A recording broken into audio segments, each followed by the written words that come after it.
How about that? Wasn't that everything I promised you? Well, now from the undersea lost continent of Atlantis to the freeways of Southern California is a long jump. But we can do it with Disney magic, as Waltz provides a rare glimpse into the shape of things to come. Now, you're about to see the debut of a revolutionary new form of transportation, the monorail. But first, let's find out what's causing this revolution. When Disneyland opened in 1955, there was still always room for growth in Walt Disney's mind. One of them being the monorail system that would later be installed in 1959, just 4 years after the park's opening, further proving that Walt really desired efficient progress toward new and innovative ideas. Today, we will take a deep dive into how Walt and his Imagineering team themselves played such a pivotal role in bringing such a unique system to popularity, and how the world took this system and ran with it. Sit back, relax, and enjoy this video.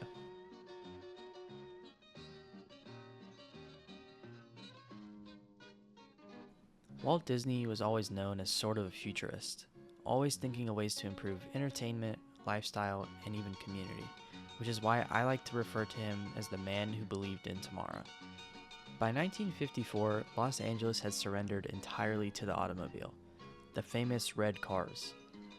One of the largest electric railway networks in American history was being systematically taken over by the automobile, piece by piece, line by line. Walt Disney watched all of this from the sideline, but not for long until he got subbed in. Walt Disney was a man who thought in stories, but he was also at his core an engineer's romantic.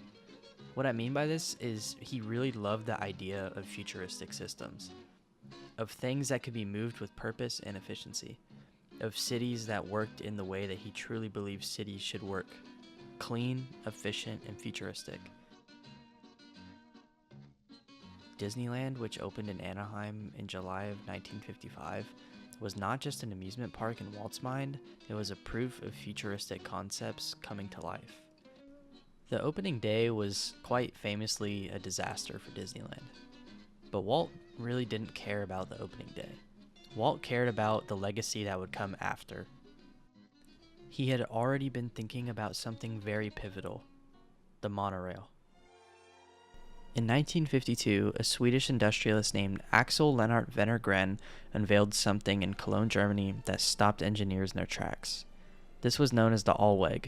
The name derived from his own initials. It was a straddle beam monorail, not a suspended cable car. Not a novelty fairground toy, but a real system. A working prototype of something that the transit world had been theorizing about for decades, but never quite built. Wenner-Gren believed wholeheartedly that the monorail would completely replace the automobile-clogged streets of post-war cities around the world. He just needs someone to really take a chance on it. But that's where Walt Disney and his Imagineering team comes in. Walt Disney heard about this through his Imagineers, and Walt Disney was exactly the kind of man who took these types of chances. In 1957, Walt Disney's team struck a deal with Allweg. They would build the first daily operating monorail in the entire Western Hemisphere inside of Disneyland's resort. Just think about that for a second.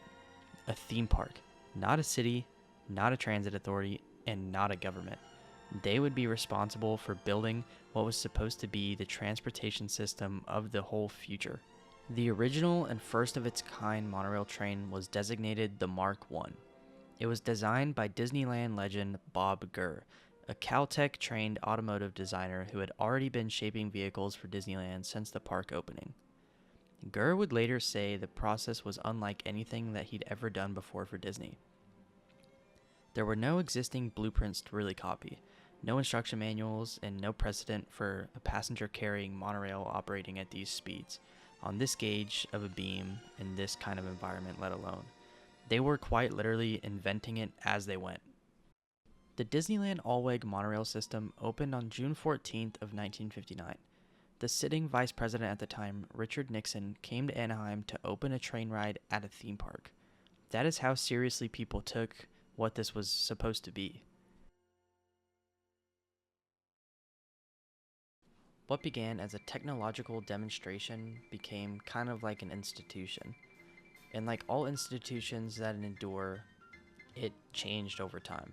The Mark I only operated for 2 years before eventually giving way for the Mark II, a longer, more capable version that extended the monorail's route out of the park entirely and into the Disneyland Hotel parking area, making it the first monorail in the country to operate as an actual public transportation, crossing a real public street. A theme park was operating a cross-street passenger transit line before any American city had even thought about it. Then the Mark III came along in 1969, which was a sleeker, fully air-conditioned, round nose that nodded towards the space-age aesthetic that saturated American culture during the Apollo years. And then you can guess what comes next. The Mark IV debuted in 1971, not at Disneyland, but at the brand new Walt Disney World in Orlando, Florida, a larger system that was entirely stretching across an even more ambitious campus. More on that later. Back in Anaheim, the Mark V arrived in the year of 1987. Then the Mark VI, which is today's trains in Florida, debuted in 2021 after years of refurbishment. Each generation retained the DNA of Bob Gurr's original vision: the single beam, streamlined nose, forward-facing cab with a driver behind the panoramic windshield. There's just something about riding in the front of a monorail. The beam drops away in both directions, the park spreads out beneath you like a circuit board, and for a moment, you're really genuinely in the future that Walt Disney imagined back in his day. Throughout all of these innovations and designs, it turns out the rest of the world was watching. Even though that the Disneyland monorail was not the first monorail ever to be built, it was the first one that proved it worked under daily and rigorous public operation. And that proof changed a lot of things. At the Seattle 1962 World's Fair, officially the Century 21 Exposition, this fair was built around the vision of the near future. And its heart was a monorail, a gleaming Swedish-built Alweg line running 1.3 miles from downtown Seattle to the fairgrounds on what is now the Seattle Center. The connection to Disney was not accidental. The fair organizers had visited Disneyland and come away convinced. If it could work in Anaheim, I think it could work in Seattle, is what they said. And fun fact, that monorail still operates in Seattle 60 years later. And then there was Japan. In the mid-1960s, as Japan was remaking itself for the 1964 Tokyo Olympics, Japanese engineers and city planners were intensely studying every working mass transit model that they could find.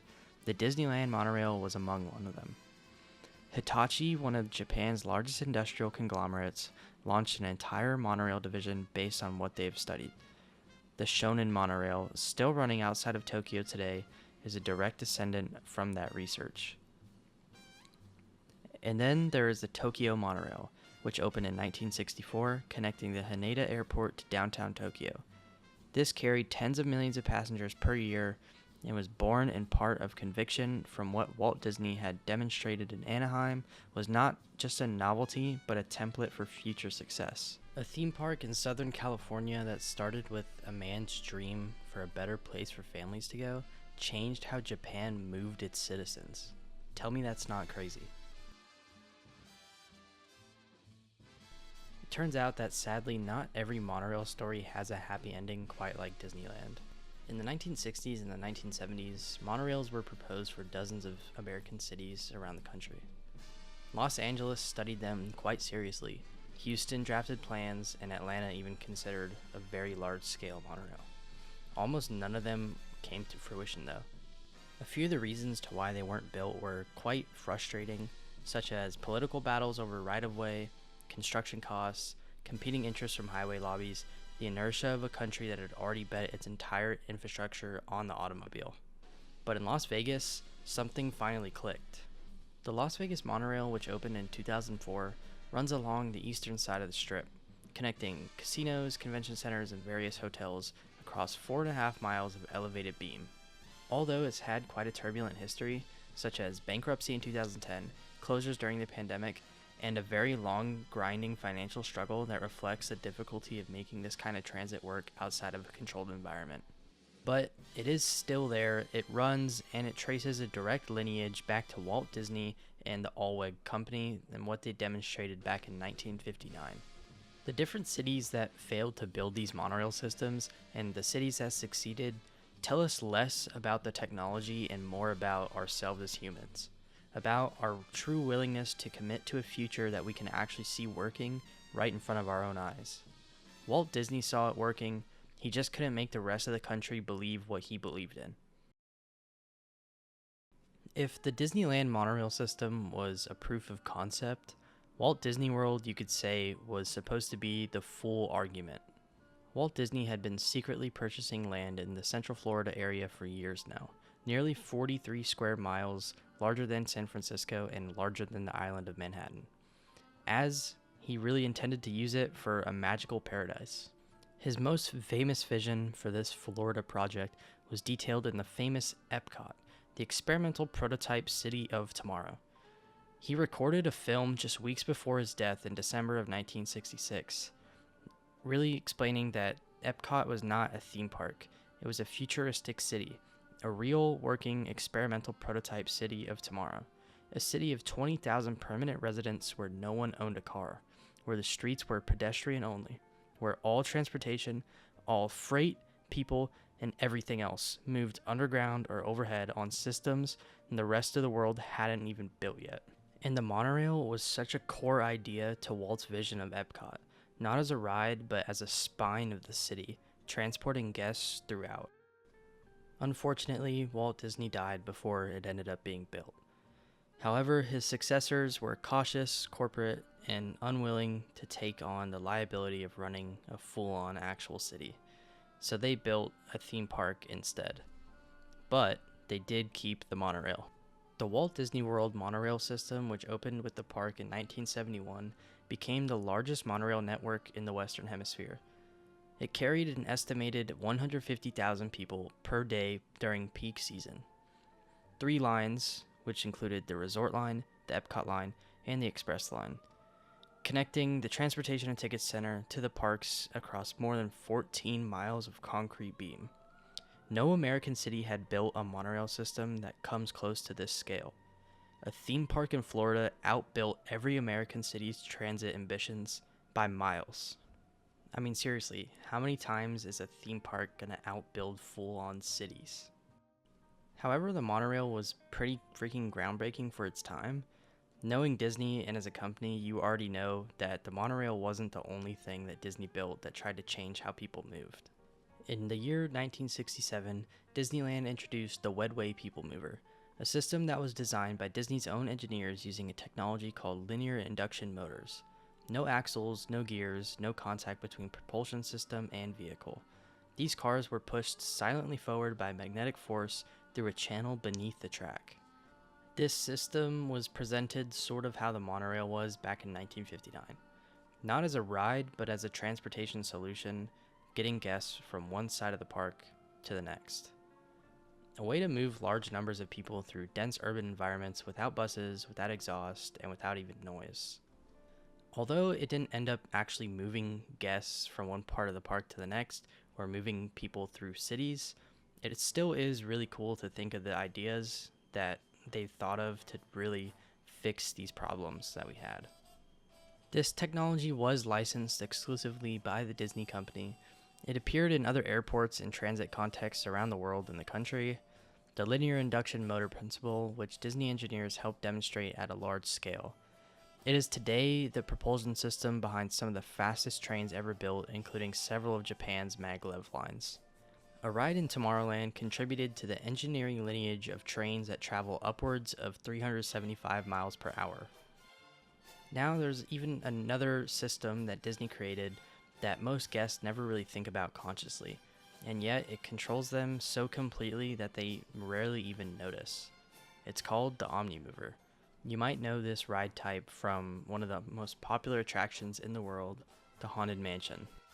The Omnimover was developed by Disney Imagineers Roger Broggie and Bob Gurr, the same Bob Gurr who helped design the original monorail. The Omnimover was introduced in 1969 with the Haunted Mansion at Disneyland. The system is deceptively simple. Individual vehicles that are connected in an unbroken chain, moving at a slow, constant speed, meaning that they never stop. But the genius is what the vehicles can actually do. Each one can rotate independently, turning its passengers to face exactly what the attraction designers want them to see, at exactly the very moment they want them to see it. You're not steering the vehicle, you're not choosing where to look, the vehicle is directing your eyes for you, and you almost really never realize it. Disney Imagineering calls this directed showing. In crowd management and theme park operations, it became a foundational principle that people still use today. The experience of being in a space is shaped not just by what is in that space, but how and when you are allowed to see it. This principle migrated out of theme parks and into the broader world of public space design. Architects, museum curators, urban planners, they all study Disney's crowd management techniques. The idea that a well-designed environment can guide people without signs, without instructions, and without authority, that you can shape behavior through design flow. It is now a cornerstone of environmental psychology. Disney didn't invent that idea, but they proved it at a scale on millions of guests every single year. When Disney needed this technology built that didn't exist yet, they built a company to build it themselves. This was known as MAPO, Manufacturing and Production Organization. It was Disney's in-house engineering and fabrication arm named after Mary Poppins, the film whose profits funded it. These profits from Mary Poppins built a robotics and transportation engineering company. MAPO developed hydraulic systems, audio animatronics, and ride control software that were in some cases decades ahead of what the broader industrial world had adopted.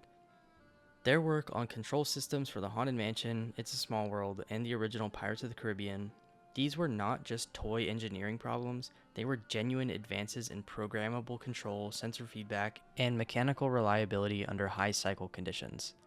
Engineers from the MAPO group went on to careers across aerospace, robotics, and industrial automation, showing that these people really knew what they were doing. In the year 1964, at the New York World's Fair, Walt Disney debuted something that made grown adults stop walking and stand motionless in front of it in awe. A robotic Abraham Lincoln stood up from a chair, turned to face the audience, and gave a whole speech.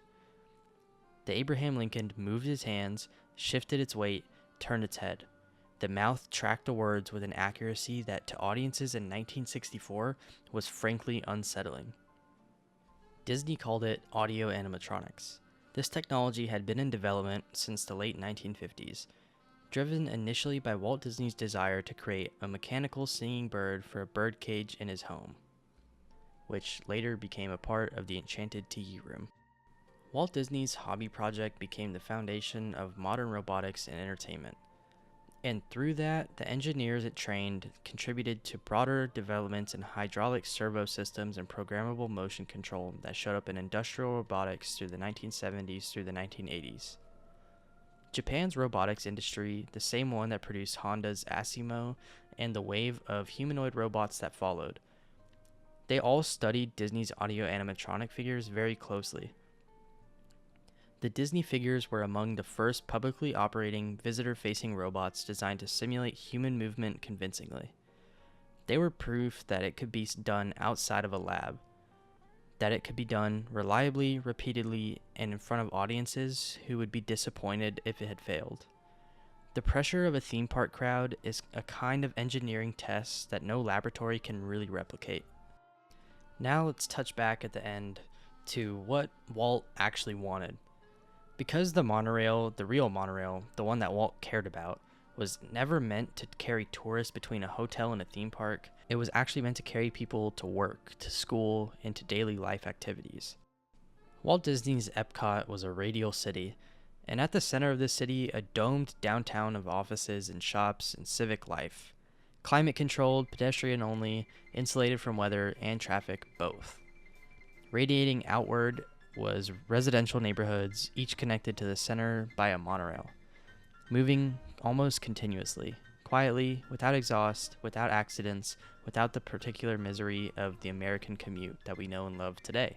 Even Walt said in the 1966 Epcot film, The Florida Project, that here the pedestrian will be king. The The pedestrian will be free to walk and browse without fear of motorized vehicles. Unfortunately, like I said earlier for a brief moment, he did die 6 weeks after filming that video. However, his company built a theme park on the land instead, and it was a wonderful theme park. A theme park that has brought joy to hundreds of millions of people worldwide, and that has preserved and extended his artistic legacy in ways that no one had anticipated. But sadly, that city never came to fruition. The monorail runs still through the resort, carrying its 150,000 people a day. Its pilots are still narrating the route to tourists in an air-conditioned cab, and it's one of the most ridden transit systems in North America.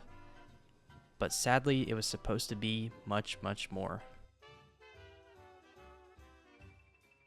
The monorail has had, in the decades since 1959, a quite complicated life in the real world. It's way more expensive to build than a traditional railroad, the beam infrastructure is quite costly, the fact that you cannot easily switch a monorail train from one line to another, unlike a conventional railroad, creates operational constraints that urban planners have consistently found difficult to justify. And yet, the world outside of the United States has continued to build them. China has built more urban monorail mileage in the last 15 years than the entire rest of the world built in the 20th century. Japan operates multiple working systems carrying millions of riders a year. Brazil, India, and Malaysia are all operating monorails today. The technology didn't fail, the will in America, however, did. We chose the highway, we chose the interstates, we chose the parking lots. We chose it so many times and for so many years that the choosing began to feel like a destiny rather than decision. But Walt Disney built that beam, he put the monorail on it, and he even invited a Vice President, Richard Nixon, to come watch it run. And for one sunny afternoon in Anaheim in the summer of 1959, it felt like the country was actually going to do it. Like America was going to look at a beam 40 feet in the air and say, yes, let's build that in every major city. Unfortunately, it didn't work out. But Seattle did, Tokyo did, and Hitachi did. And a generation of Japanese engineers who visited a theme park in Southern California went home and built transit systems that still carry millions of people every single day today. So here's the question that Disneyland Monorail leaves behind. The one that hums underneath everything that we've uncovered today. If a theme park could prove that the future worked, and if Walt Disney could build on a budget, run it daily, and show it to the world, what exactly were the rest of us waiting for? Was it money? Was it willpower? Was it the highway? Or was it inertia of a country that already married to the car? Or were we just simply a nation that loved the idea of tomorrow more than we were willing to pay for it? The beam is still there and the train is still running today, and somewhere between that world that Walt knew and the world that we actually built, the answer is still uncovered. But somewhere in the operating monorails of Tokyo and the airport transit systems of Atlanta and Dallas and Denver that run on these same linear induction motor systems, in the crowd flow principles that architects use to design every major public space in the world, in the robotics labs that studied Disney's early machines, somewhere the future Walt Disney wanted is still running. Not the one that he drew up exactly, not the gleaming radial city with the climate-controlled dome, but something. Something that started on a beam in a theme park in Anaheim, California in 1959. Thank you for making it to the end of the video. I really appreciate you guys for watching. Let me know down below what you want to see me cover next, and if you wouldn't mind leaving a like on this video, it would help me out a lot. Thank you so much. See y'all in the next one.